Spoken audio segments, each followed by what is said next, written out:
हम गुंजन चौधरी मैथिली गुंजन चैनल पर एकटा छठी मैया के गीत प्रस्तुत करऽ जाइ छी। अहाँ सबसे आग्रह अछि जे गीत के अंत तक जरूर सुनब। हम आशा करै छी जे ई छठ के गीत अहाँ सबके जरूर पसंद आयत। सोना सट कोनिया हो दीनानाथ, हे घूमै छासन सार, हे घूमै छासन सार। सोना सट कोनिया हो दीनानाथ, हे घूमै छासन सार, हे घूमै छासन सार। आन दिन उगै छ दीनानाथ, आन दिन उगै छ दीनानाथ, आहे भोरे भिनु सर, आहे भोरे भिनु सर। आजुक दिन हो दीनानाथ, हे लागल एति देर, हे लागल एति देर। बाट में भेटिए गेल गे अबला, एकटा अन्हारा पुरुष, एकटा अन्हारा पुरुष।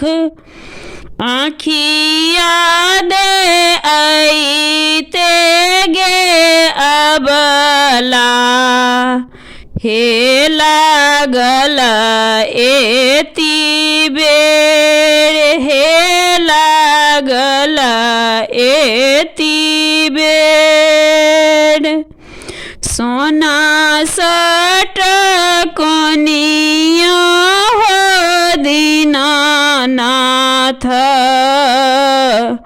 हे घूमै छासन सार, हे घूमै छासन सार। आन दिन उगै छ दीनानाथ, आहे भोरे भिनु सर, आहे भोरे भिनु सर। आजुक दिन हो दीनानाथ, हे लागल एति देर, हे लागल एति देर। बाट में भेटिए गेल गे अबला, एकटा बाझिनिया, एकटा बाझिनिया। बालक दियैते गे अबला, हे लागल एति बेर, हे लागल एति बेर। बाट में भेटि गेल गे अबला, एकटा कोढ़िया पुरुष एकटा कोढ़िया पुरुष काया बादे आईते गे अबला हे लागल एती देर हे लागल एती बेर बाट में भेटी गेल गे अबला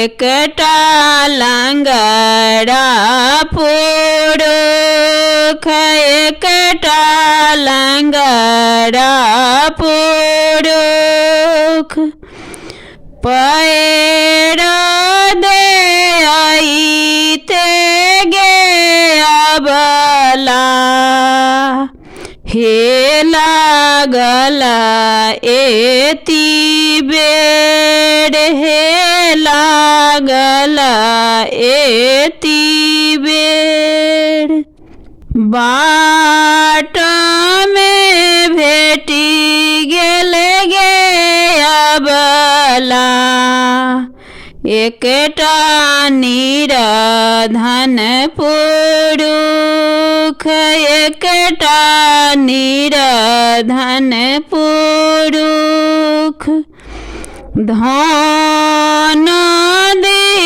दियाईते गे अबला हे लागल एती बेर हे लागल एती बेर सोना सट कोनिया हो दीनानाथ हे घूमै छासन सार हे घूमै छासन सार हे घूमै छासन सार